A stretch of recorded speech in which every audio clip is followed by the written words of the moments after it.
Ah, Profe, ajá. que no recuerdo si usted ya nos había dicho o no, pero ¿cuándo es la fecha límite para mandar la bitácora? La bitácora, es que digamos, vamos a ver, si no me equivoco, bueno, eso es otra cosa. En realidad las bitácoras se van a presentar hasta el final, entonces, o sea, vamos a tener, creo que tenemos una sesión para verlas, ¿verdad? Una sesión larga para ver las bitácoras, pero yo lo que les iba a pedir era que, digamos, vamos a ver, entonces en ese caso, ya te digo, déjame ver, lo tengo aquí, vamos a fijarnos, porque quería, o sea, en realidad, si vemos el, el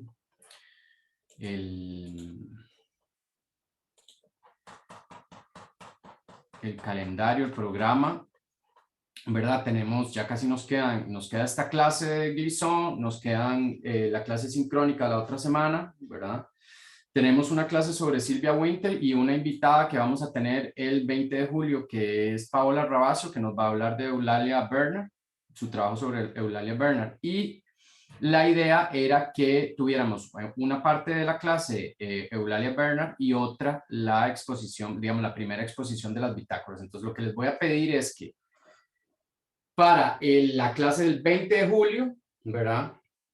Me envíen las bitácoras para poder subir, bueno, antes del 20 de julio tiene que ser, entonces vamos a decir que, bueno, vamos a decir que fecha límite 19 de julio, el lunes 19, me pueden enviar las bitácoras para subirlas al entorno. Porque entonces lo que me gustaría es no hacer una clase donde cada uno de ustedes va a exponer la bitácora, sino que, digamos, si ya las tienen listas, que la gente las pueda ver, ¿verdad? Y que más bien esta sea, o sea, yo poder irlas corrigiendo, viéndolas, etcétera, y que en la última clase los que, ¿verdad? O sea, los que quieran exponerla, que la expongan. ¿De acuerdo? Ok, gracias, profe. ¿Está claro? Sí. Sí, profe, gracias. Ok, perfecto. Gracias. Ok, entonces vamos a decir fecha límite, bitácora 19. Ok,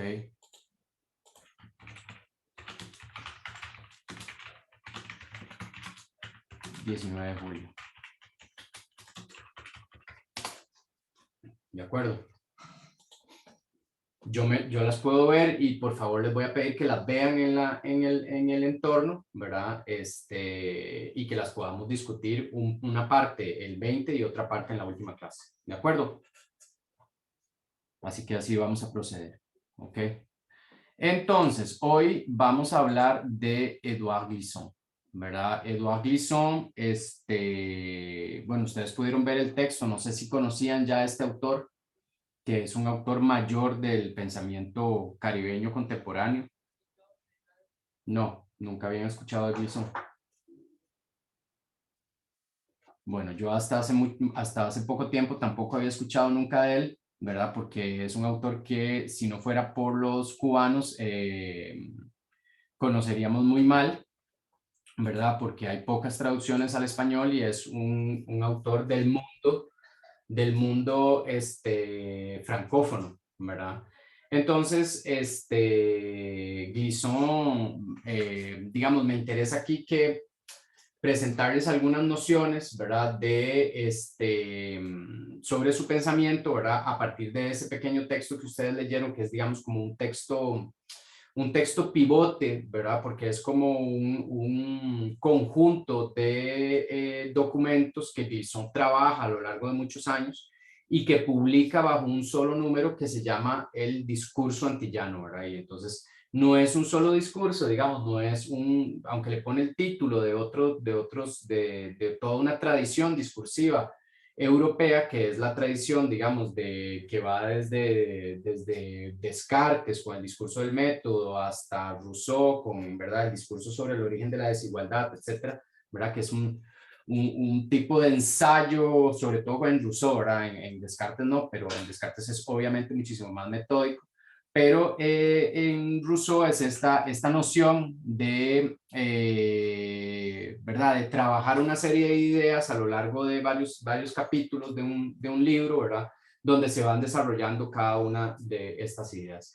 Otro discurso antecedente de este que es importante es el discurso sobre el colonialismo, ¿verdad? Que es digamos, es la entrada de Aimé Césaire a la academia, ¿verdad? De las ciencias y las artes en Francia, ¿verdad? Entonces es un discurso polémico, político, ¿verdad? Que hace Césaire digamos, poner los puntos sobre las IES de lo que ha sucedido con la Europa justo después de la Segunda Guerra Mundial. Y obviamente Glisson, que nace en 1928, ¿verdad? Y que se va después ¿cómo es que se llama? A París a estudiar, ¿verdad? Y a acercarse, se acerca a Aimé Césaire, ¿verdad? Y a los surrealistas y a toda esta corriente de la negritud de la que vamos a hablar ahora, ¿verdad?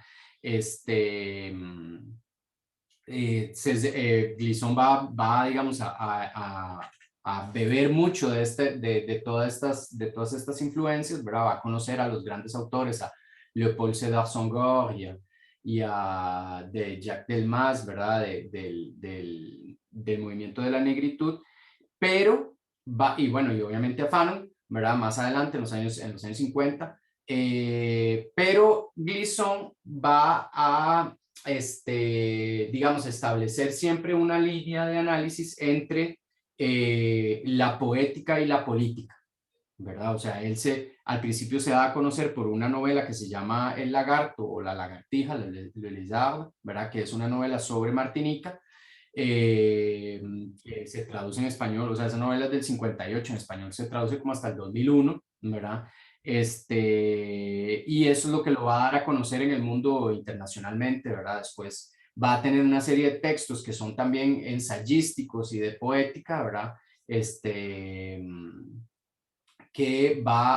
Donde va a ir tejiendo, digamos, una teoría de lo que es el Caribe y, digamos, de lo que el Caribe representa como para la civilización mundial, ¿verdad? Y ya, digamos, no para, o sea, cómo el Caribe se ubica, ¿verdad? Y cómo digamos, cómo entra en relación con el resto del planeta, ¿verdad? Y por qué, digamos, en el Caribe viene como que es es una de las líneas de investigación que vamos a ver tanto con Gleason como con Sylvia Wynter, cómo en el Caribe se actualiza lo humano. Perdón, voy a cerrar un segundo la ventana.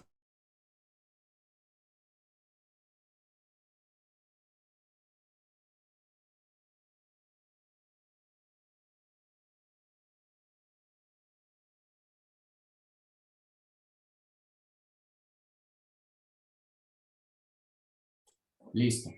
Entonces, no sé si hay preguntas sobre el texto antes de que les presente un poco las tesis de Gleason.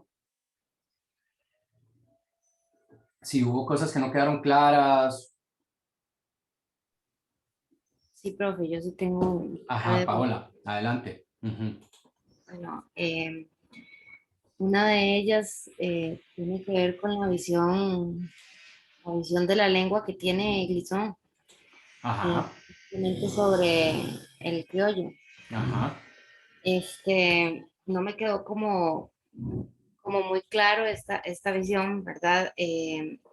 Porque él establece inclusive una diferencia entre el criollo de Martinica y el criollo de Haití. Ajá.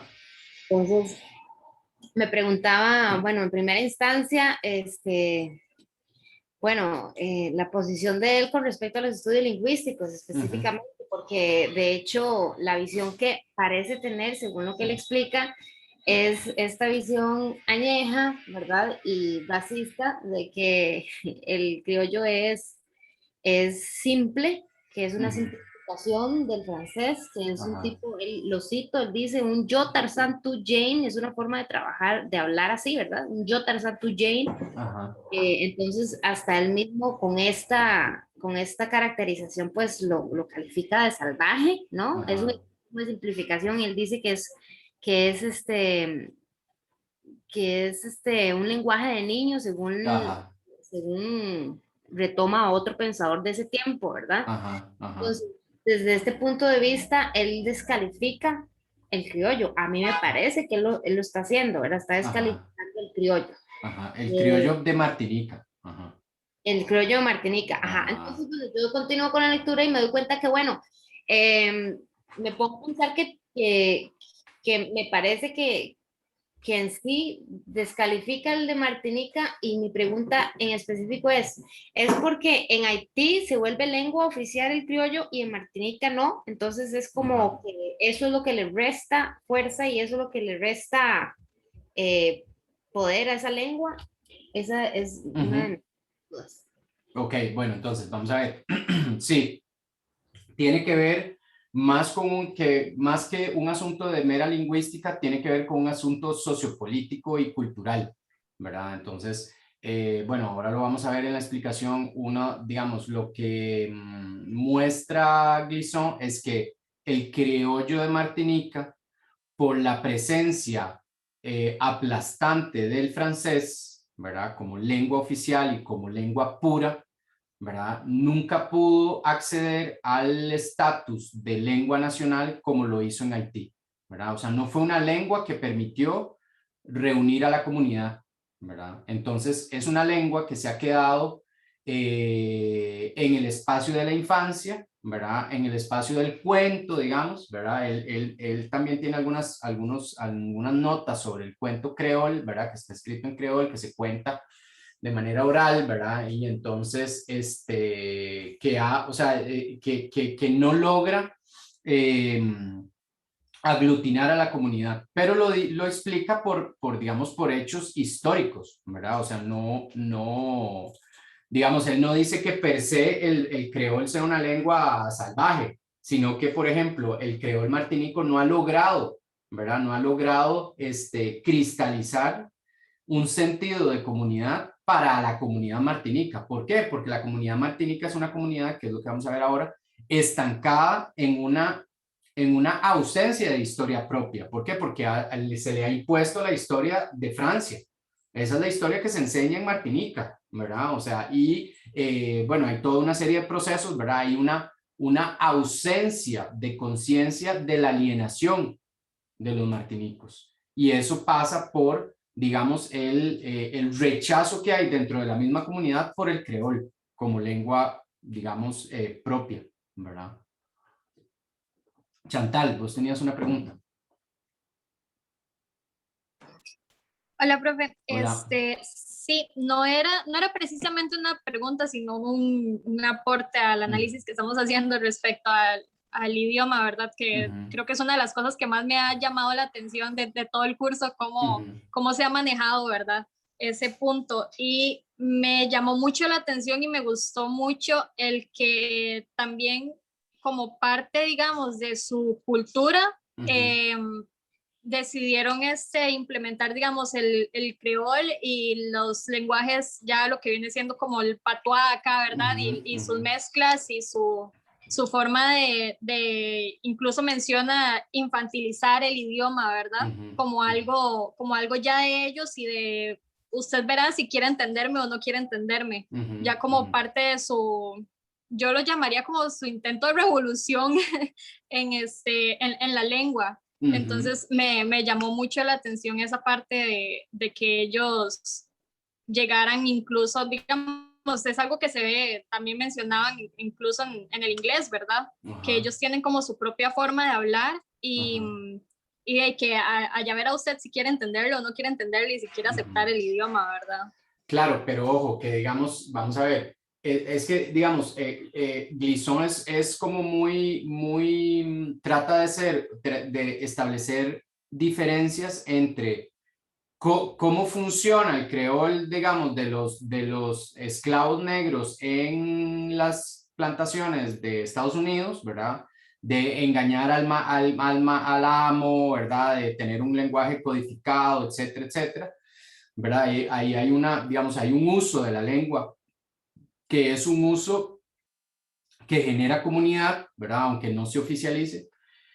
Pero en Martinica, o sea, digamos, él dice, vean cómo funcionan todos estos creoles, ¿verdad? Tienen una funcionalidad, pero en Martinica no funciona así. Digamos, eso es lo que, ese es el diagnóstico que está haciendo, ¿verdad? El balance que está haciendo. Entonces, eso le permite entonces a él mostrar que, o sea, que hay toda una serie de disfunciones en esta isla, ¿verdad? Que es artificialmente un territorio francés, ¿verdad? Y entonces eso es, digamos, es como un punto de partida para analizar las formas de alienación que se viven en Martinica, ¿verdad? Entonces, claro, se ha dicho que es un lenguaje bárbaro, etcétera, etcétera, pero en Martinica no necesariamente es un lenguaje bárbaro, sino que es un lenguaje que quedó unido al mundo de la infancia, ¿verdad? De ahí no salió, porque, bueno, recuerden lo que hablábamos, ¿verdad? Cuando vimos lo de Fanon también, Fanon y el lenguaje, ¿verdad? Cómo acceder al ser, ¿verdad? Era manejar el francés y manejar la cultura francesa. Por ejemplo, Glisson estudió en un colegio donde era prohibido, un colegio en Martinica, donde era prohibido hablar el creol, ¿verdad? O sea, había políticas disciplinarias, ¿verdad? O sea, había un control sobre la lengua que hacía que estaba destinado a hacer olvidar a los niños su lengua, ¿verdad? Entonces es como un mundo, ¿verdad? O es una situación de alienación muy, muy fuerte, ¿verdad? Y entonces lo que Glisson está tratando de mostrar es que el Caribe, ¿verdad? O sea, que digamos que estas lógicas imperiales dentro del Caribe buscaron fragmentar las islas, ¿verdad? Porque, por ejemplo, él dice, bueno, ¿qué sucedió en Haití? Haití hace una revolución de esclavos, ¿verdad? Y a pesar de que hay instituciones que son francesas, etcétera, etcétera, o sea, retoma, ¿verdad? Dos elementos culturales que se vuelven fundamentales para la construcción de la comunidad, que son el vudú, ¿verdad? O sea, como espiritualidad comunitaria y el creol. Entonces, contrariamente a lo que va a decir Glisson sobre la literatura creol en Martinica, va a decir, bueno, existe una literatura creol en Haití. O sea, en Haití hay autores que publican libros en creol porque es la lengua oficial y es la lengua que todo el mundo habla, ¿verdad? El francés se volvió la lengua, digamos, de las élites y de las relaciones internacionales. Pero en Martinica no, porque Martinica sigue siendo un territorio francés.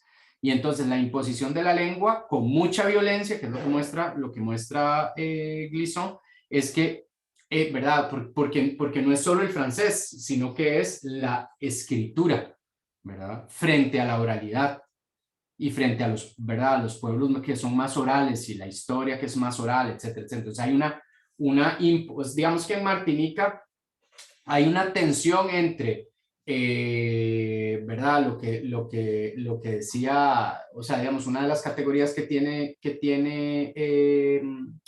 Glisson es los pueblos de raíz, ¿verdad? Y los pueblos de rizoma, los pueblos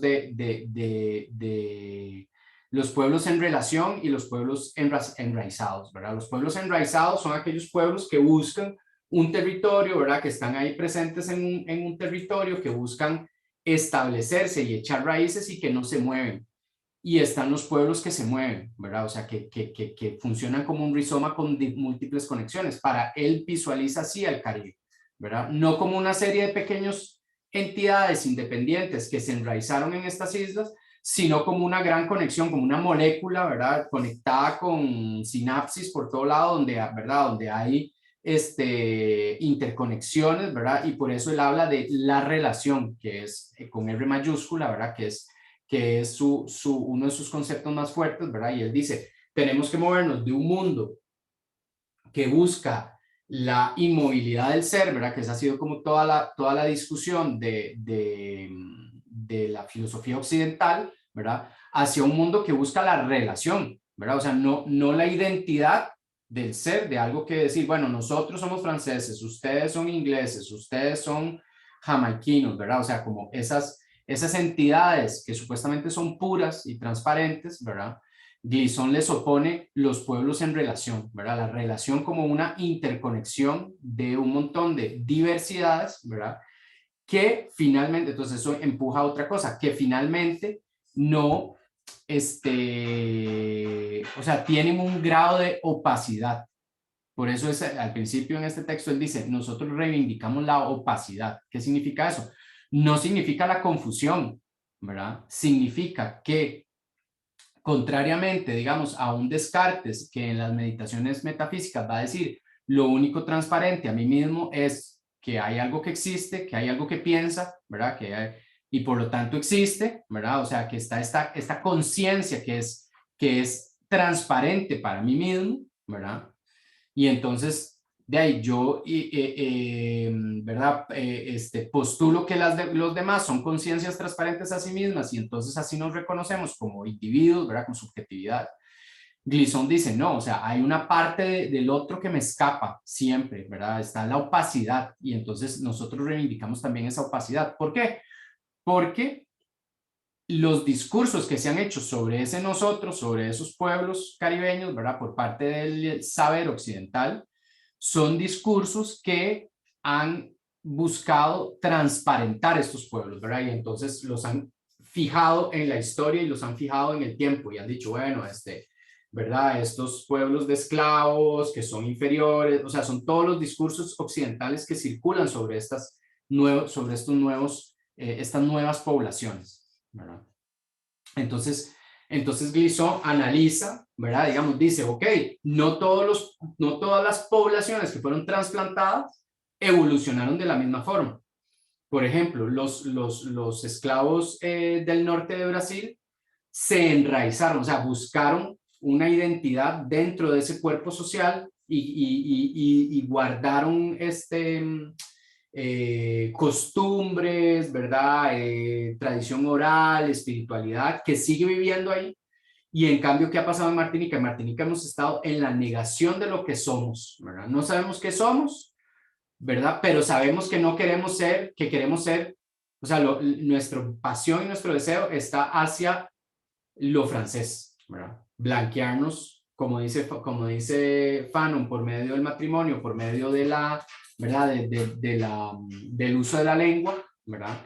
Y aquí Glisson aborda cuestiones de orden estructural, ¿verdad? O sea, digamos, bueno, ahora lo vamos a ver un poco más en orden, pero de una vez lo digo, ¿verdad? De cómo estas Antillas ya no funcionan como esos grandes centros de extracción de azúcar y de riqueza para la metrópoli, sino que funcionan más o menos viviendo con subsidios de la metrópoli. Entonces es como un pueblo parásito, ¿verdad? Y entonces eso es lo que a Glisson lo tiene, digamos, en crisis, ¿verdad? Decir, bueno, cómo esta historia colonial ha creado estos pueblos que ya no, ni siquiera se despiertan a su propia libertad, sino que están como muertos.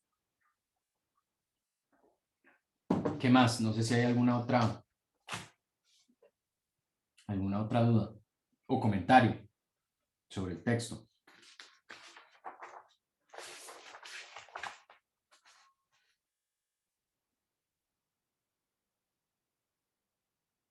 Vamos a ver. Ok, entonces digamos, una de las cosas que es importante en Glisson, que vamos a ver también con Silvia Wynter, ¿verdad? Es como esta reflexión sobre una crítica al universalismo, ¿verdad? O sea, cómo estos discursos universalistas, ¿verdad? Que implican la transparencia de ciertos conceptos que son de orden planetario, ¿verdad? Están, o sea, son cuestionados por autores como Glisson y como Silvia Wynter. ¿Por qué? Porque lo que hacen es imponer modelos que son modelos particulares, ¿verdad? En literatura, por ejemplo, para Glisson la literatura universal es una abstracción, o sea, no hay literatura universal. Hay literaturas, ¿verdad? Que son formas de leer el mundo, ¿verdad?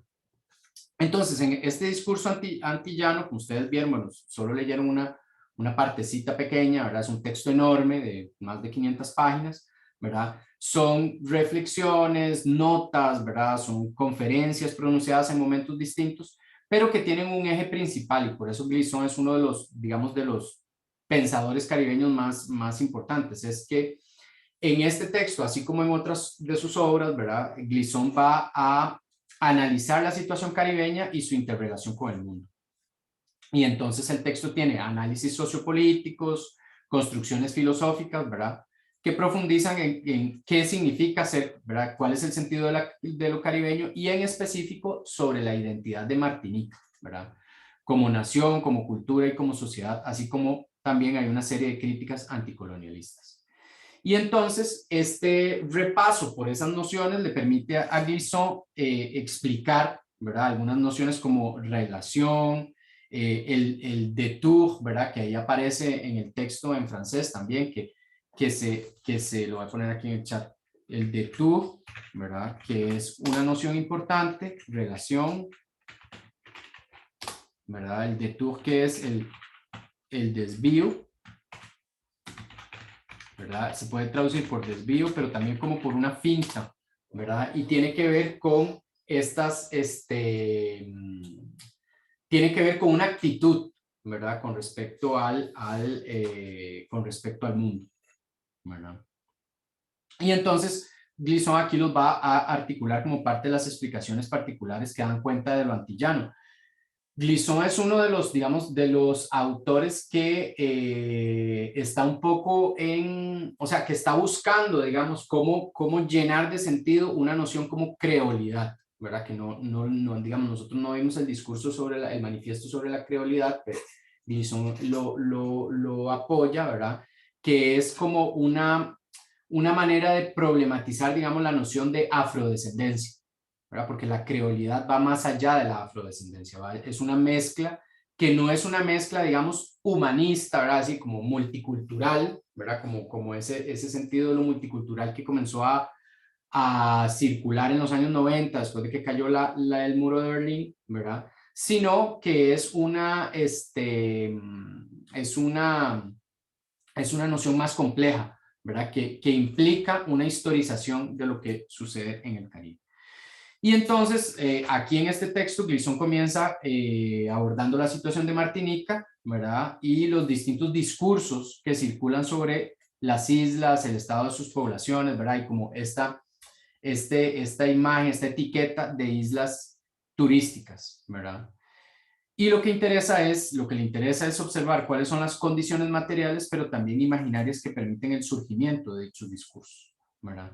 Y aquí es donde Glisson delimita su objeto de trabajo, ¿verdad? Y busca los procesos que han ocasionado que un pueblo, ¿verdad? O sea, que una población, un pueblo como Martinica, ¿verdad? Una comunidad, entre comillas, que todavía no se logra instituir como comunidad, ¿verdad? Y que tiene, sin embargo, una serie de cuadros e individuos formados, siga empantanada, ¿verdad? O sea, la situación que ve Glisson en Martinica es una situación que tienen muchos países y muchas regiones del Caribe.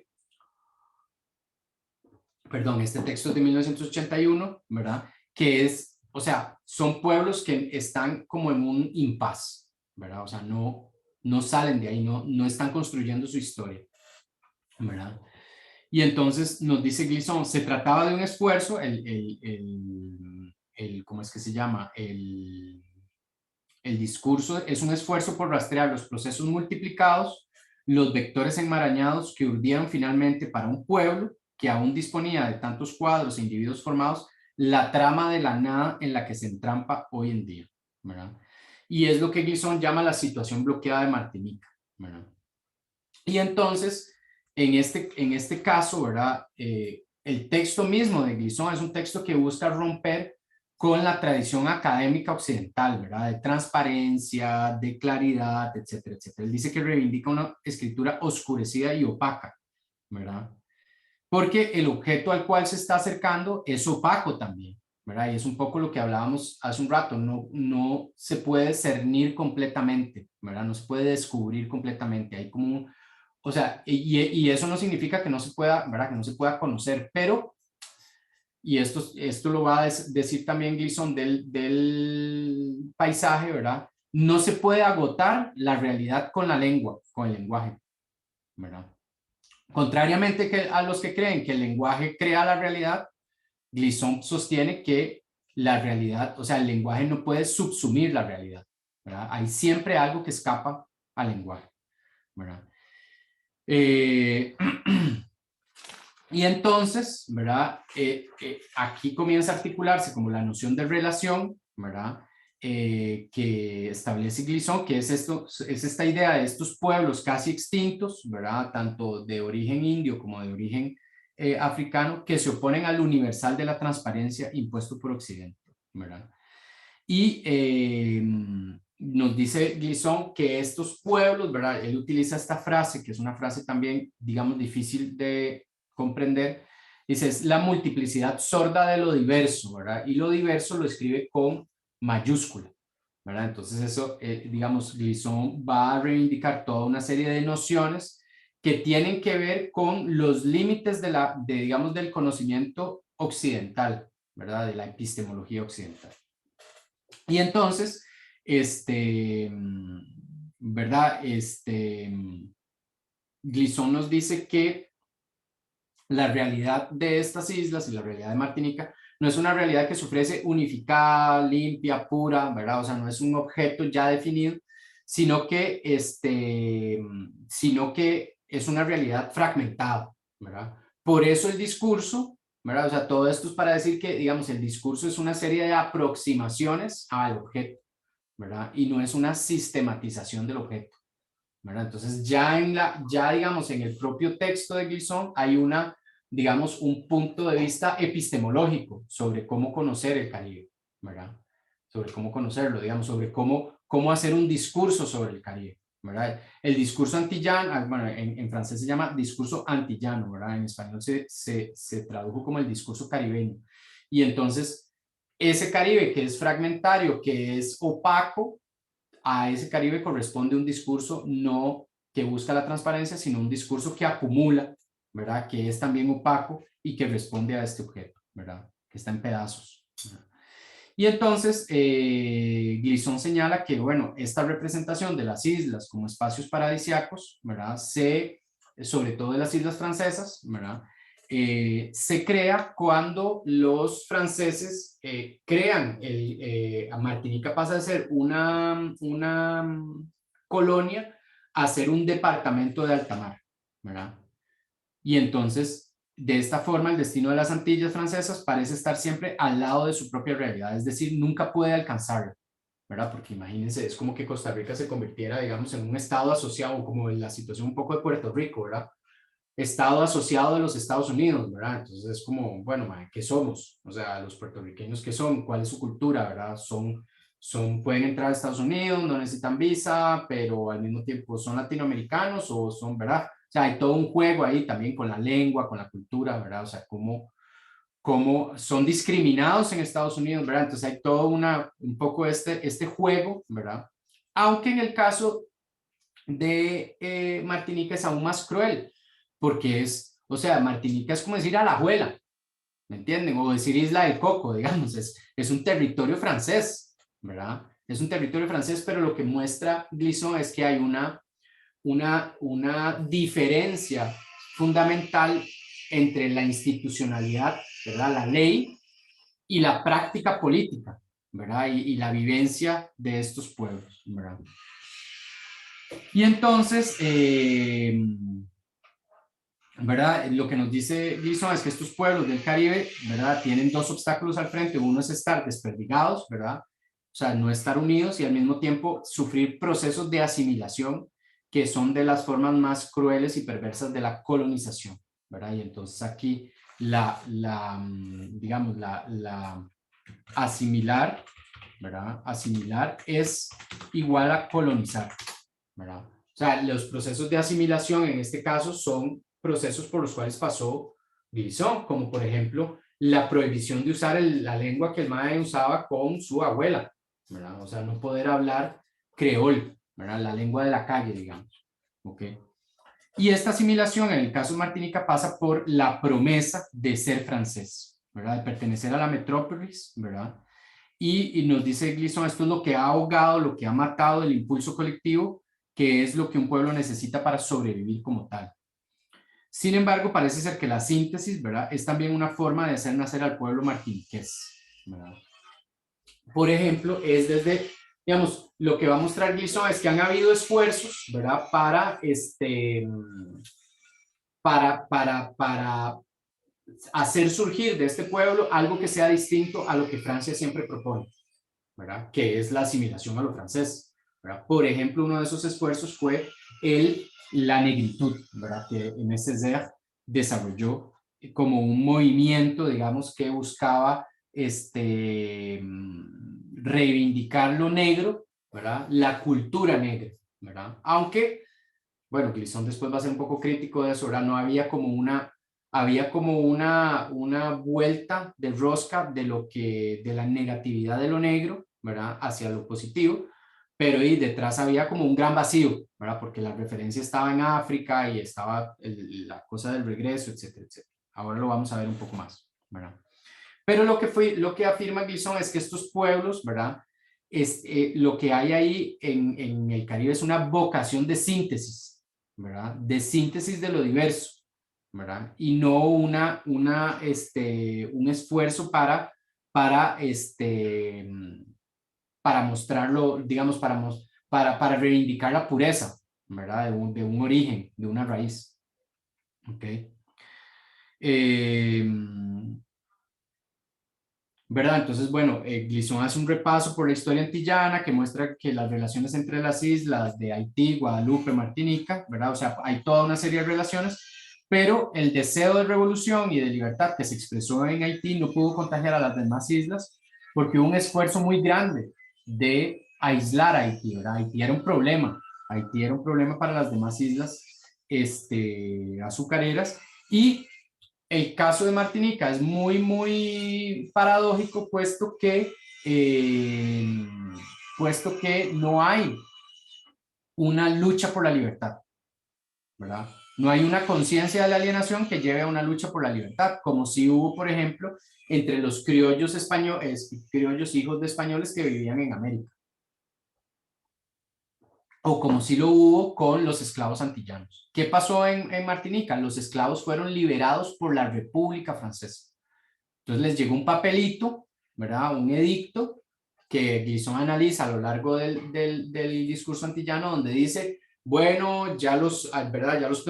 Los de las plantaciones ya los esclavos no pueden ser esclavos, son hombres libres, pero, ¿verdad? Es como toda la paradoja de ese edicto, pero les vamos a pedir que sigan trabajando porque la economía de la isla se sostiene solo con eso, o sea, no había otra cosa más que hacer, ¿verdad? Entonces, es como, ¿verdad? O sea, esa liberación de 1848 es en realidad una falsa liberación, ¿verdad? Porque nunca se resolvieron las tensiones sociales que podía haber entre una clase de dueños de plantaciones y la clase de los esclavos, ¿verdad?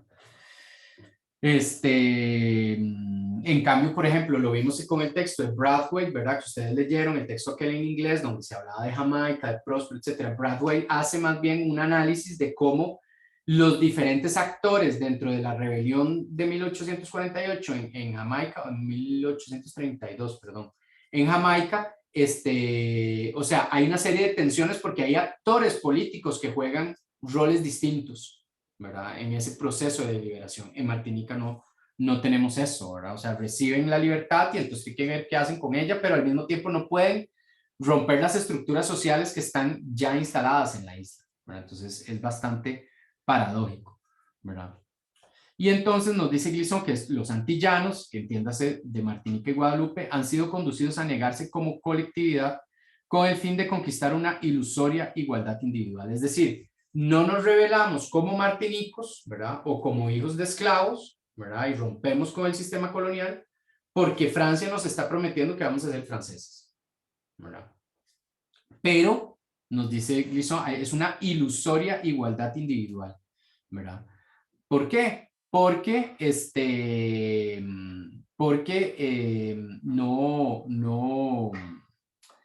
no hay, ¿verdad?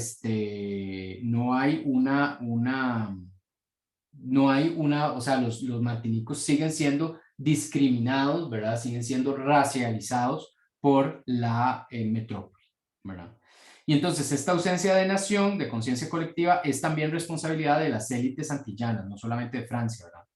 ¿Por qué? Porque éstas han tenido un rol pasivo y complaciente con la élite metropolitana y se han encargado de la conversión de la economía en una economía terciaria sin industria propia, ¿verdad? Y entonces, claro, ¿cómo subsisten? De ahí Francia les envía, o sea, como es un territorio francés, Francia envía toda una serie de funcionarios y tiene un montón de inyección de capital, ¿verdad? y utiliza las islas como lugar de disfrute paradisiaco en el Caribe, ¿verdad? Y entonces, Glisson hace todo un análisis un poco de esta sensación, de este sentimiento de los antillanos, ¿verdad? Nos dice, hay una ausencia de confianza en sí mismos que caracteriza al antillano y hay que ver ahí las convergencias históricas, el ausente conocimiento del pasado y el aislamiento dentro del Caribe y América. Y esta situación, esta falta de iniciativa propia proviene de estas convergencias históricas y no obviamente de una naturaleza disminuida o de una cuestión racial, etcétera, etcétera, ¿verdad? ¿Por qué? Porque obviamente Glisson es un defensor de las culturas mezcladas, ¿verdad? O sea, de la creolidad, ¿verdad? Y entonces, aquí Glisson establece, digamos, una diferencia también entre un pueblo y una población, ¿verdad? Para Glisson es distinto un pueblo que se desplaza que el desplazamiento obligatorio de una población, ¿verdad? Entonces, en el caso, por ejemplo, de Estados Unidos, ¿verdad? O de los judíos incluso, ¿verdad? Siempre es un pueblo que ya tiene una conciencia de sí, ¿verdad? Por ejemplo, cuando uno ve los inmigrantes del Mayflower, ¿verdad? Que llegan a las costas de lo que va a ser Virginia y que llegan con un proyecto y con una, ¿verdad? Con una misión y con una visión un poco fundamentalista, de verdad, de crear la tierra nueva y todo, llegan a esto que va a ser Estados Unidos, es un pueblo el que llega, es un pueblo ya ligado en su,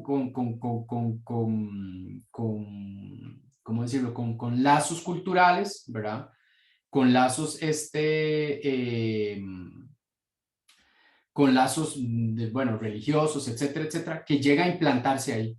Entonces no es un pueblo que se disuelve, ¿verdad? Y Glisson, eso es lo que ve en las Antillas. En las Antillas fueron poblaciones que fueron trasplantadas contra su voluntad, ¿verdad? Van de un lugar al otro, ¿verdad? Y esta población cambia a otra cosa, ¿verdad? Y entonces este desplazamiento y la necesidad de convertirse en otra cosa de las poblaciones que fueron esclavizadas, las obliga a renunciar al orden antiguo, al ritual, a la verdad de su ser, ¿verdad? Nos dice Glisson que hay una pérdida, ¿verdad? Bueno, lo vimos o sea, con los textos ¿cómo es que se llama? C.R.L. James, ¿verdad? Recuerden aquella apertura de los jacobinos negros donde se habla de las condiciones, ¿verdad? Que también vimos en el texto de Eric Williams de la trata, ¿verdad? Que son condiciones traumáticas, ¿verdad? Son condiciones traumáticas que destruyen el ser, digamos, de estas poblaciones que se trasladan a la fuerza, y esta pérdida se explica también porque en su desplazamiento forzado la población pierde su saber técnico y su capacidad colectiva de existencia. De esa no quedan más que trazas, ¿verdad? Y bueno, obviamente era lo que les decía hace un rato, casos distintos de acceso, o sea, digamos, de transformación de estas poblaciones, ¿verdad? O sea, el esclavo brasileño logra, ¿verdad?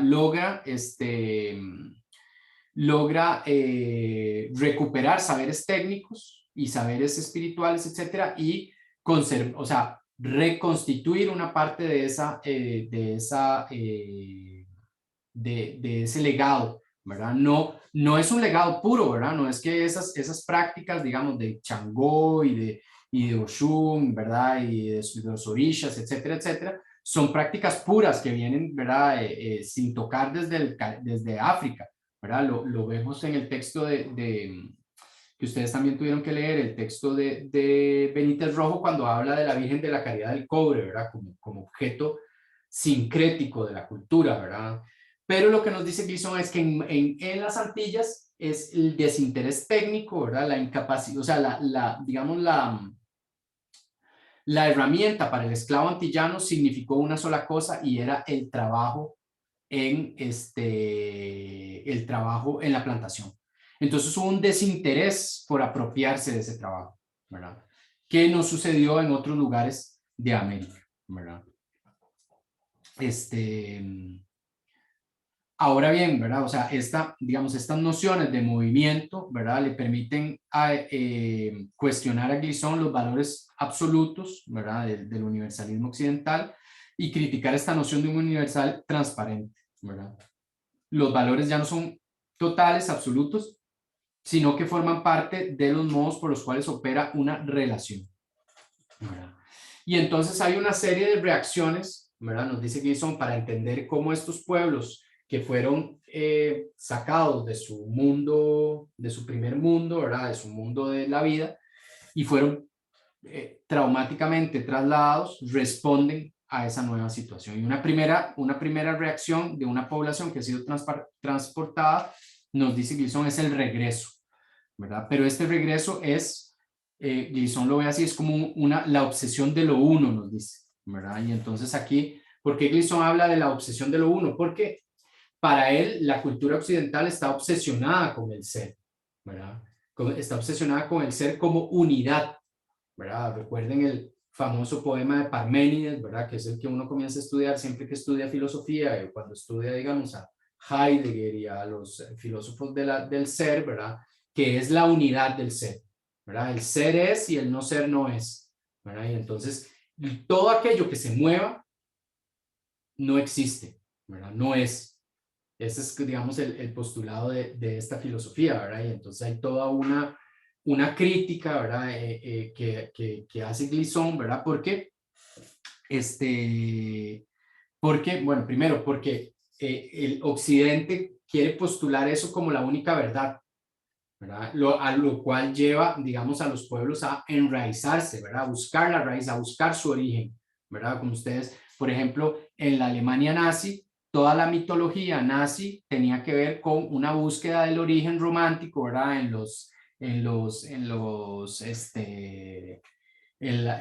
las óperas de Wagner, ¿verdad? Ese mundo de vikingos y de guerreros, ¿verdad? Rubios, ¿verdad? Que fueron los grandes conquistadores. O sea, había toda una ideología de la raíz, de dónde estaba el origen, ¿verdad? Y aquellos que no pertenecían a ese origen eran excluidos y destruidos, ¿verdad? Entonces, Glisson lo que nos dice aquí es que esa es una obsesión de Occidente, la unidad, ¿verdad? Y los pueblos en movimiento también tuvieron digamos, esa necesidad de buscar el regreso, ¿verdad? Y allí vemos, por ejemplo, las propuestas de Marcus Garvey, ¿verdad? Que era una propuesta además de solidez de lo negro, como si fuera una entidad única, ¿verdad? Entonces, como si digamos, la racialización fuera algo estable, algo inmóvil, ¿verdad? Y entonces bastaba resolver esa ecuación volviendo a África, ¿verdad? Cuando había, digamos, una ausencia de historicidad de ese proceso por el cual se construye la raza, ¿verdad? Entonces, Glisson ve eso, digamos, esa obsesión en, por ejemplo, también el tema de la pulsión de regreso en la negritud, ¿verdad? O sea, no hay detrás en la negritud una reflexión sobre qué significa ser negro, o sea, que por qué reutilizar esa noción puede ser problemático, ¿verdad? Y entonces, ¿verdad?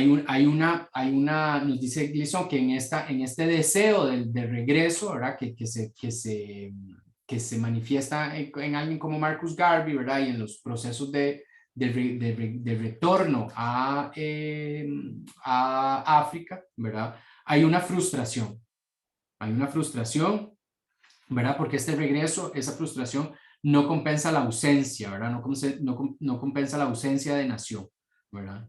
Estas poblaciones no pueden mantenerse siempre en la noción de regreso, puesto que dicho regreso se salda con frustración, lo cual las lleva a operar una mímesis, nos dice Glisson, es decir, copiar los elementos que los acerquen a los colonos. Y eso lo vemos muy claramente en el caso de Martinica, ¿verdad?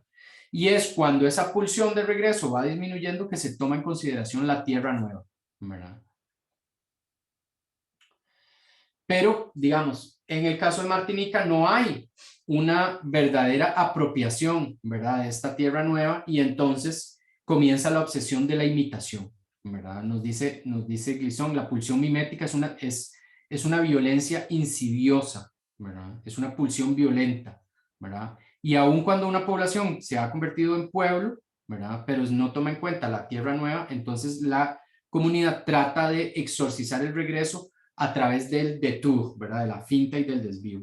Y está hablando obviamente de Martinica. Esta es o sea, digamos, lo que vemos aquí es un proceso de, ok, renuncio, ¿verdad? O sea, los pobladores de Martinica renuncian a esa idea de volver, ¿verdad? A África, a la madre tierra, ¿verdad? Al país natal, ¿verdad? Pero, ¿verdad? No logran todavía tomar en cuenta esa tierra en la que están, ¿verdad? Y entonces se dejan ir por el desvío, ¿verdad? Este desvío, este détour, es a la vez una categoría filosófica, política, sociológica, que le permite a Glisson analizar, por ejemplo, el creol, ¿verdad? El détour, el desvío, no es un rechazo a ver o una forma de ceguera colectiva, parece más bien proceder por una acumulación de negatividades asumidas como tales. Por ejemplo, la ausencia de nación, incluso si se trata de una nación desigual donde se adopta el proyecto de las élites, lo cual es el caso de Martinica, ¿verdad? El détour, nos dice Glisson, es el recurso último de una población cuya dominación por el otro ha sido ocultada, que es el caso de Martinica. ¿Por qué? Porque la dominación digamos, la alienación está tan invisibilizada que los martinicos se tienen que ir a Francia para darse cuenta de que son alienados, que es un poco lo que hemos estado viendo. Y aquí es ¿verdad? Donde Glisson hace una crítica de ese creol martiniqués que lo ve como una forma de este détour, ¿verdad? Y no se trata, como en el caso gringo, digamos, de una lengua que permita engañar al blanco, ¿verdad? Lo que ve Glisson en ese creol es una infantilización, ¿verdad? Lo lee como una negatividad y no como un punto de partida positivo para la constitución de algo propio y nuevo, como sería el caso de Haití, ¿verdad? En el caso de Haití, a diferencia del caso de ¿cómo es que se llama? De Martinica, el creol haitiano, ¿verdad? Como también las prácticas sincréticas tales como el vudú, pasan de ser artimañas, ¿verdad? Astucias, ¿verdad? A convertirse en creencias colectivas, por un lado, y en una lengua institucional y oficial por el otro, ¿verdad? Y entonces, claro, crea una nación, ¿verdad? O sea, crea una identidad alrededor de eso, ¿verdad? Y entonces, ¿verdad? Lo que nos dice Glisson, que era lo que les anunciaba hace un rato, es que una manifestación de este détour es esa migración antillana hacia Francia, ¿verdad? Nos dice Glisson, es en Francia donde los antillanos inmigrantes se descubren diferentes, toman conciencia de su antillanidad, conciencia aún más dramática e insoportable que el individuo, ¿verdad? Invadido así por el sentimiento de su identidad, no podrá otra vez lograr la reinserción en su medio de origen. Vean qué fuerte esto, ¿verdad? Es como decir, ok, de ahí toda la vida, ¿verdad? Somos martinicos, pero tenemos el pasaporte francés, todo bien, terminé el colegio, me voy para Europa y cuando llego allá me doy cuenta de que los franceses no me tratan como francés, ¿verdad? Y se burlan de mi acento, ¿verdad? Entonces tengo que eliminarlo y entonces, ya sabiendo que soy ese antillano que ha sufrido esto y que está en una situación de discriminación, ¿verdad? De desfase con respecto a los franceses, al francés verdadero, ¿verdad? De ahí ya no, o sea, cuando vuelvo a Martinica, ya, ¿verdad? Es como en el texto de Fanon, ya no me ven con los mismos ojos, ¿verdad? Ya no hay eso, ya el país me parece una cosita pequeña, ¿verdad? Una islita aislada ahí del mundo, porque ya estuve en París, porque ya, ¿verdad? Porque ya conocí la metrópoli, ya conocí lo que me han hablado toda la vida, ¿verdad? Lo que me enseñan en la escuela. Paola. Perdón, los que pudieran, por favor, prender la cámara para no tener solamente cuadritos a los cuales les estoy hablando. Y gracias, Chantal, por tener la cámara prendida. Gracias. Paola. Sí, mi consulta, bueno, usted dice que es este individuo que regresa después de Ajá. haber conocido la metrópoli, siente que ya su país es muy pequeño, bueno, ya le cambió la visión sobre su país, Pero ¿qué pasa con cómo lo reciben también los martinicos en este caso concreto, ¿verdad? Porque, por ejemplo, estuve viendo alguna información sobre los chicanos, por ejemplo, Ajá. que hay un sentido de patriotismo muy grande en México y que los chicanos son rechazados por los propios mexicanos, ¿verdad? Ajá. Porque los acusan de traidores. Ajá. Este mismo fenómeno, ¿verdad? Porque los chicanos están como en un limbo en donde no son norteamericanos, o sea, no Ajá. son tomados como gringos, ¿verdad? Y también son rechazados por los mexicanos, entonces están como, entre comillas, en un limbo identitario, ¿verdad? Ajá. Entonces, mi pregunta va sobre si este caso en específico, este individuo que conoce la metrópoli y regresa, que es un Ujú. antillano, se encuentra en ese limbo o no, más bien son vistos como los ticos son vistos aquí cuando se van para Estados Unidos, ¿verdad? Como inclusive superiores o, ¿verdad? Por haber conocido la metrópoli.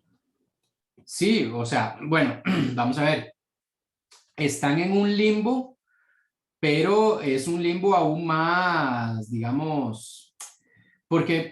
Porque, digamos, en el caso de los chicanos, ¿verdad? Gloria Anzaldúa va a hablar de una identidad de frontera, ¿verdad? O sea, es una identidad de frontera que incluso crea una lengua, ¿verdad? El Spanglish, ¿verdad? O sea, crea una forma de comunicación que unen de ciertos grupos sociales, ¿verdad? En cambio aquí hay una tensión que es como que se vive un poco más desde, ¿verdad? Como desde la, como desde el dolor, ¿verdad? Porque hay un desgarramiento entre esos individuos que no, o sea, que ya no pueden, digamos, o sea, que no hay para ellos una identidad martinica a la cual puedan regresar, ¿verdad? Porque toda la vida les han dicho que son franceses, ¿verdad? Pero cuando llegan a Francia hay un desfase, ¿verdad? Porque, digamos, contrariamente ¿verdad? Digamos, en Estados Unidos funciona casi que como por tribus identitarias, ¿verdad? Los negros, los latinos, los chicanos, ¿verdad? Los asiáticos, etcétera. Entonces, pero Francia tiene un discurso que es el discurso universalista, ¿verdad? De transparencia, o sea, lo que hay son ciudadanos, no hay grupos culturales o raciales, ¿verdad? Francia ni siquiera tiene en sus códigos digamos, la palabra raza, ¿verdad? O etnicidad, digamos, cuando ustedes van a Estados Unidos y hacen la migración y todo, les preguntan, o cuando entran a la universidad les dicen, bueno, ¿de qué grupo es usted? Blanco, no sé qué, ¿cuál es su etnicidad? ¿Es latino? ¿Es, verdad? Y entonces, la gente tiene que autodefinirse, entonces esa autodefinición ya está ahí. En Francia eso está prohibido por la ley, pero en la práctica social está presente, ¿verdad? Que es lo que dice Fanon. Cuando llegué a Francia, una niña me señaló en la calle y le dijo a la mamá, vea, ahí hay un negro.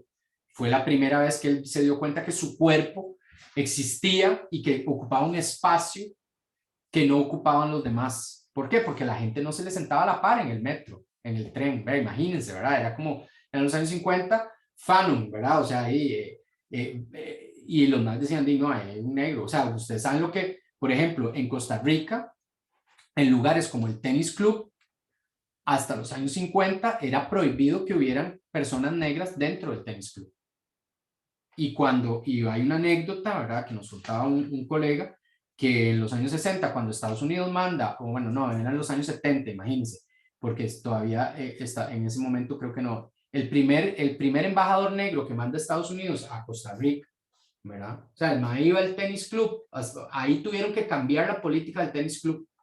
Y cuando el MAE se metía a la piscina, la gente se salía de la piscina, ¿verdad? O sea, imagínense, ¿verdad? Eran las élites ticas de los años 60, ¿verdad? Que eran también súper racistas, ¿verdad? 60, 70, y donde ven a este MAE que podía ser norteamericano, pero que era negro, se salían de la piscina, ¿verdad? Entonces, ok, digamos que para volver a lo que vos decías, claro, estos tienen una crisis identitaria que es aún más fuerte porque, digamos, ese rechazo de su humanidad que sienten cuando llegan a Francia, ¿verdad? No va a cristalizar en un movimiento de independencia de Martinica, ¿verdad? y va a pasar por otro tipo de tour que dice Glisson. Glisson ve, por ejemplo, entonces dice Glisson, bueno, ¿qué sucede con estos martinicos que se fueron a Francia, que son afrodescendientes, ¿verdad? Y que allá se dieron cuenta de que no eran verdaderos franceses, ¿verdad? Como le pasa como le pasa a Fanon también cuando ¿verdad? O sea, a pesar de ser héroe de guerra, lo quitan a todos los morenos del destacamento militar y los mandan para Toulon para que solo desfilen los blancos en los Campos Elíseos, ¿verdad? Sí, imagínense la locura, ¿verdad? Nadie dice, madre, vengo a matar alemanes para salvar a Francia y estos madres son unos colonialistas, imperialistas que me quieren esconder, ¿no? Entonces, lo que dice Glisson es que ninguno de estos grandes intelectuales asumió la tarea de transformar la realidad de Martinica, ¿verdad? Sino que se fueron por otras vías de desvío. ¿Cuáles son esas vías? Por ejemplo, el movimiento de la negritud, ¿verdad? Reivindicar ese movimiento de la negritud que tiene que ver con el regreso, con el arte africano, con el, ¿verdad? Pero es un olvido del Caribe, digamos, en Césaire. Y para Fanon, ¿verdad? O sea, él lo dice más adelante, ¿verdad? Entonces dice, el ejemplo más significativo del detour sigue siendo el de Frantz Fanon, inmenso y entusiasta detour, ¿verdad?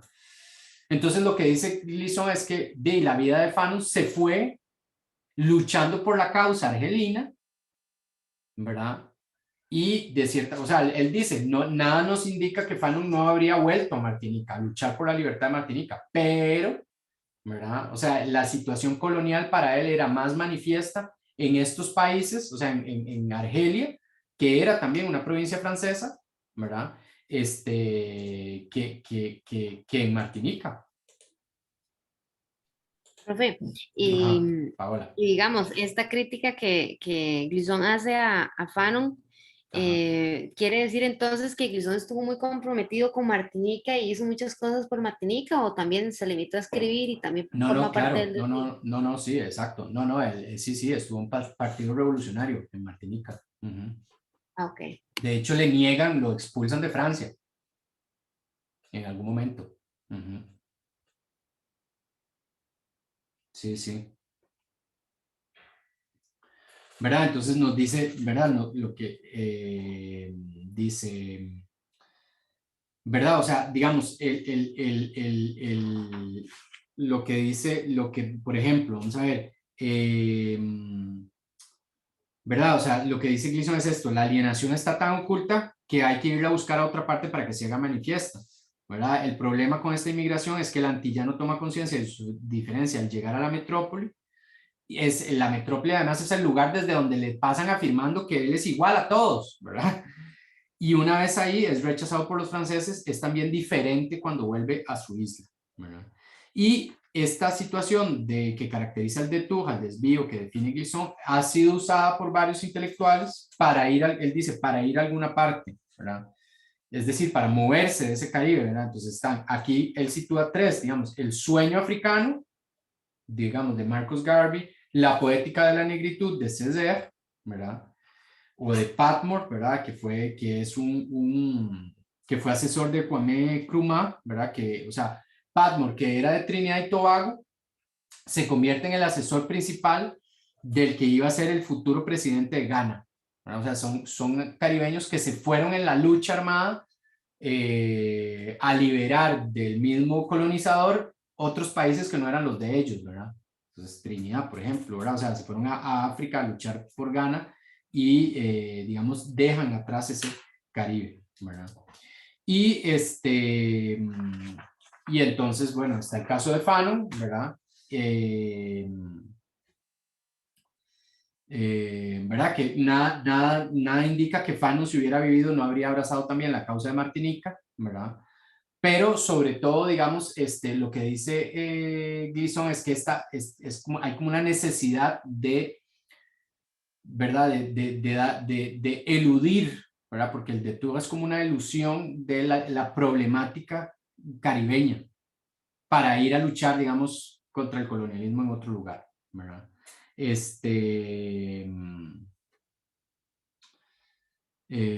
Vamos a ver.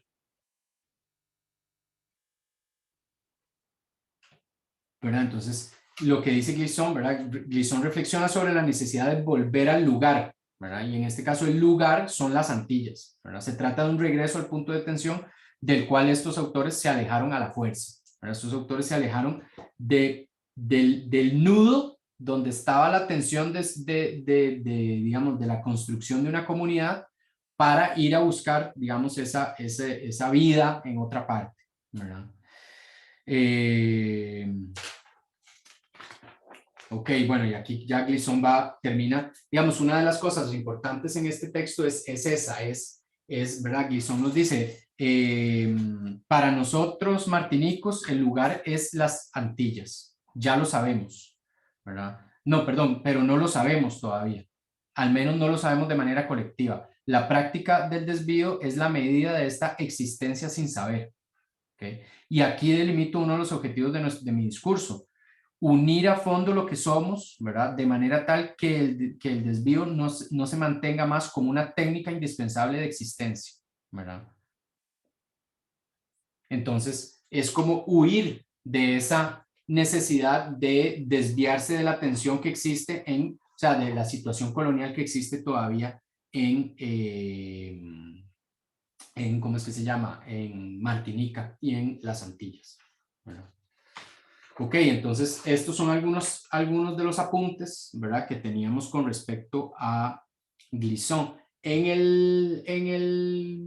¿Cómo es que se llama? En el documental que vamos a ver la otra semana, que ustedes van a ver la otra semana, van a ver cómo Glisson desarrolla lo que él llama una poética de la relación, ¿verdad? O sea, cómo a través de la lengua, ¿verdad? Porque Glisson es un poeta también, ¿verdad? Hay todo un trabajo sobre estas nociones que hoy estamos aquí comentando. No sé si hay preguntas.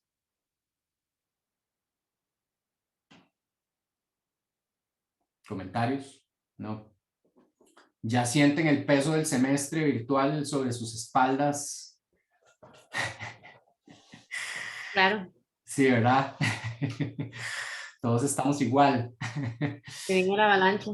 Sí, ¿verdad? Ya casi terminamos, ya casi terminamos. Así que mucha fuerza para estas semanas que faltan. Gracias, profe. Muchas gracias, profe. Estamos. Sí, yo le iba a pedir que sí, se puede quedar un momentito después Sí, de la claro, clase Paola, para... dígame. Yo me quedo.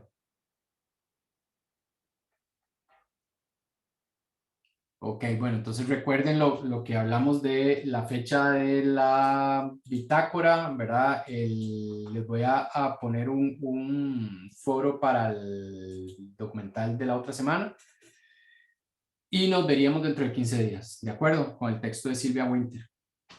Profe, ¿cuál sería la fecha de la bitácora? La fecha límite, ok, entonces lo que vamos a hacer, Jimena, es que vamos a proceder de dos formas, porque un día de esos que tenemos que ver la bitácora, vamos a tener la intervención de una colega que se llama Paola Rabacio, que es especialista sobre Eulalia Bernard, ¿verdad? Ese día ustedes tienen que leer el texto de Bernard, ella nos va a hacer una pequeña presentación y la idea es que ustedes le planteen las preguntas que ustedes quieran. Y entonces la idea es que el 19 de julio ustedes me entreguen la bitácora para yo poder ponerla en el entorno y que todos puedan verlas. Así la última clase lo que hacemos es, bueno, los que quieran exponer, la pueden presentar, digamos, si es un video o lo que sea, ¿verdad? Y presentarla a los compañeros, ¿ok?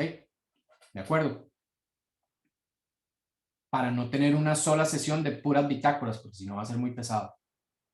Ivonne. Sí, profe, yo creo que usted ya había hablado del tiempo máximo, pero Ajá. en caso de hacer un video o algo así, ¿qué sería como lo máximo, Lo máximo, yo diría 10 minutos. máximo que podría durar así ya como mucho? Ajá, lo máximo, yo diría unos 10 minutos. Ok. ¿Ok? Y sí, profe, y tengo otra pregunta, pero es como Ajá. de otra cosa, que ahí está viendo que ya salieron los horarios provisionales del siguiente ciclo y vi que usted iba a dar un curso de pensamiento iberoamericano y del Caribe. Entonces era más o menos para preguntarle de qué iba a tratar. Sí, bueno, vamos a ver. Ok. La cosa es que me propusieron una dirección de un instituto de investigación en Francia. Entonces es probable que a partir de octubre, o sea, no sé cuándo comienza el semestre. Entonces en octubre yo tendría que irme de la U. O sea, tendría que irme medio tiempo y el medio tiempo que me iría sería ese curso de pensamiento iberoamericano. Entonces, es probable que lo comience a dar, no sé si, pero obviamente no voy a, digamos, no voy a poder imponer todos los contenidos y es probable que lo dé alguien como Bernal Herrera. No sé si lo conocen. Profesor, me quedó Fue, pegado, entonces no lo ah, entendí. perdón, ¿en qué parte, Ivonne? ¿Que no escuchaste? Nada más escuché hasta que no iba a poder terminar de darlo, hasta ahí nada más. Sí, exacto. Bueno, es que sí, entonces no sé cuándo va a comenzar el semestre. Supongo que comenzará en finales de agosto, ¿verdad? Entonces sería como agosto y todo septiembre, ¿verdad? Pero sí no voy a poder terminar de darlo porque es probable que todavía no me lo han confirmado, digamos, esta semana ya voy a saber un poco más, pero sí voy a tener que dejar el curso a medio palo. Entonces, sí, es un curso de pensamiento iberoamericano donde vamos a ver autores como Ariel, ¿verdad? Como el Ariel de Rodó, Enrique Dussel, los debates sobre filosofía latinoamericana en los años 60, y algo de pensamiento decolonial. Más o menos bueno, el feminismo decolonial también. Más o menos ese es el programa. ¿Ves? Pero sí, o sea, hay una parte del curso que yo no voy a poder terminar de dar. Ok, profe, está bien, gracias. Ok, cualquier cosa, cuando sepa más les aviso. No sé cuándo comienza la matrícula.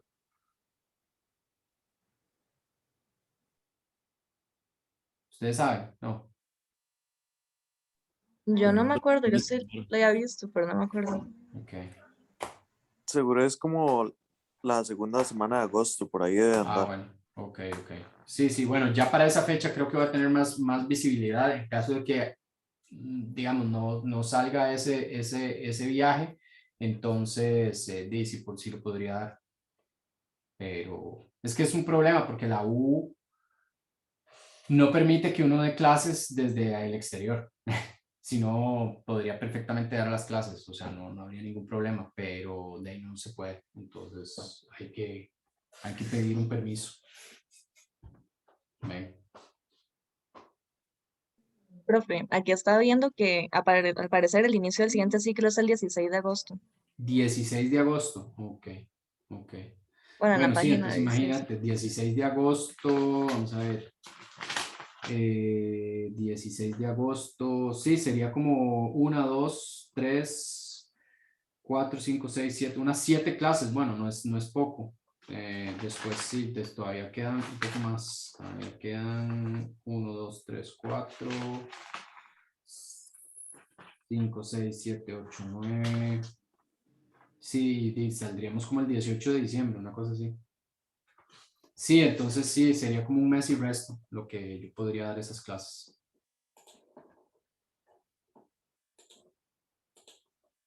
Bueno, pero ahí les Así está aviso. bien, profe, gracias. Y Y ahí gracias por para el tenerlo interés, presente, Ivonne. está bien. Pura vida, Ok, pura vida. Bueno, muchas gracias. Si no hay más preguntas, No se hasta olviden. luego. Muchas gracias, hasta profe. luego. Muchas gracias, profe. Hasta luego. Pura vida, chao.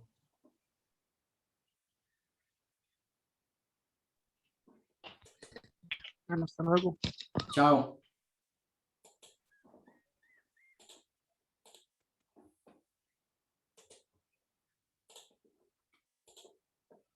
Dígame, Paola. Sí, profe. ¿Usted está familiarizado con los estudios afro-latinoamericanos? No mucho, ¿por qué? Es que en la propuesta que yo estoy haciendo sobre Duncan Ajá, ajá. para el proyecto, se está proponiendo a Duncan como un pensador que colabora a los estudios afro-latinoamericanos. Ajá. pero tengo entendido que esto de los estudios afro-latinoamericanos también está en discusión de si existen o no existen, y si se Ajá, ajá, posicionan o ajá, no se posicionan. ajá. Entonces hay una parte en donde, bueno, yo he estado revisando el anteproyecto con la profe Marianela, y me hizo la sugerencia de que conversara con usted si yo puedo utilizar, o sea, ¿qué término sería bueno utilizar para un autor como este? Si intelectual, si pensador, si hay como alguna información que yo pueda leer para poder ubicarlo a él en alguno de estos términos, como pensador vamos a ver, De estudios afro-latinoamericanos. ajá, Bueno, o de entonces, utilizar el término intelectual, digamos. ajá, ajá, ajá. Es que estoy buscando el comentario que ella me hizo en un momento. Eso te lo hizo Marianela. Sí. Ajá. Y te preguntó que hablaras conmigo para ver si lo podíamos ubicar en ese sentido. Ajá. Ah, Espera un momento nada más. Es que estaba revisando y ya perdí el comentario. No sé por qué.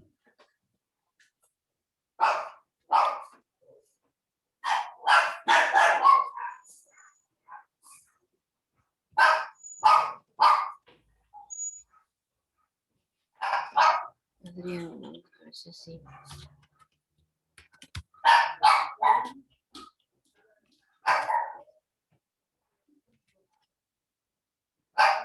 Ok. Dice, apuntar que hay una propuesta teórica. No, eso no es. No. Creo que en una conversación con el profesor pueden precisar el término para ver si funciona como el término de, vamos a ver, pensador, un intelectual, un teórico. Si yo analizar si funciona ese término dentro del el paradigma de análisis del pensamiento afro-latinoamericano. Esa era la consulta. Sí, bueno, es que yo no manejo tanto eso digamos, de las áreas de pensamiento afro-latinoamericano. Podría ser la consulta tal vez a Werner Mackenbach, que maneja más como la cosa de los estudios de área. Si querés le pregunto. Sí, sería genial, sí, para por lo menos abordar esa parte de la consulta, a ver cómo, de acuerdo a lo que tal vez usted me responda, yo puedo concretar algo, o más bien ser más general en lugar de usar un término en específico con el fin de... Yo utilizaría un término más general, digamos, a mí no me, o sea, digamos, no, me parece que es, pues no una pérdida de tiempo, pero no algo tan relevante como situarlo dentro de ese, o sea, si lo vas a situar ahí, entonces habría que encontrar los argumentos para que se le pueda situar en ese lugar, ¿verdad? Pero no sé si, o sea, no sé qué tan relevante sea. Depende, o sea, incluso lo podrías encontrar buscando ¿cómo es que se llama? Las referencias, ¿quiénes hacen referencia a Duncan? Así, o sea, si está dentro de las bibliografías de los que estudian los estudios afro-latinoamericanos, podría ser una referencia, o sea, podría ser uno de los autores, de los pensadores a los cuales se refiere esta corriente. Profe, para usted, personalmente, ¿existe una diferencia entre un pensador, un intelectual y un teórico? Bueno, tal vez que pondría que el teórico está más ligado a la academia, pero no, un pensador y un intelectual para mí son la misma cosa. Ok. Yo lo veo a él más como un intelectual en términos generales, no como un teórico, aunque no conozco mucho de sus obras, digamos, pero Sí. menos desarrolladas en ese ámbito. Sí, porque en realidad él se sale inclusive de su espacio de expertise, digamos, Ajá. y incursiona en otros espacios con tal de contribuir como a su propia cultura y a la información y la, Sí, claro. ¿verdad? De la Ajá. propia cultura. Entonces Ajá. creo que desde ahí él aborda temas del racismo, o sea, temas Ajá. como ya más tirado al asunto político, más de Ajá. activismo y tal, pero Ajá. también de literatura. Entonces creo que en ese sentido sí engloba intelectual o Claro, pensador, claro. más que solo decir teórico y sería como limitarlo, ¿verdad? Ah, sí, claro, claro, claro. Sí, sí, y además digamos que, bueno, sí, teórico es más como de obras teóricas, ¿no? Entonces, o sea, de De hecho, creación de conceptos. ajá, Ajá. podría decirse entonces que, que un término más englobante como intelectual o pensador, Ujú. Yo lo valga la ubicaría redundancia, ahí. engloba el término teórico. Es decir, que teórico No, excluye a los otros, pero el intelectual incluye el teórico. Entonces, estaría sí, puede inmerso. ser, puede ser, puede ser. Sí, sí, puede ser, puede ser. Puede ser, yo diría que sí, que es un pensador de la cuestión, digamos, de la cuestión racial, de la cuestión, ¿verdad? O sea, que es un pensador y eso también le da como una libertad a él para escribir sobre las cosas que le interesan. Exacto. Ok. Esa era mi consulta, profe. Más bien, muchísimas gracias. Con mucho gusto, con mucho gusto. Pura vida, Paola. Nos Buen hablamos día. entonces. Nos hablamos. Ok, yo espero que, digamos, espero que, ¿cómo es que se llama? Este, Marianela le dé la primera leída para yo después leerlo, ¿verdad? Ah, sí, sí, sí. En Sí, eso ok, estamos. Más bien, ok. no puedo enviárselos hasta que esté eso arreglado. Perfecto. Bueno, saludos. Pero bien, profe, buen día. Pura vida, igual, chao.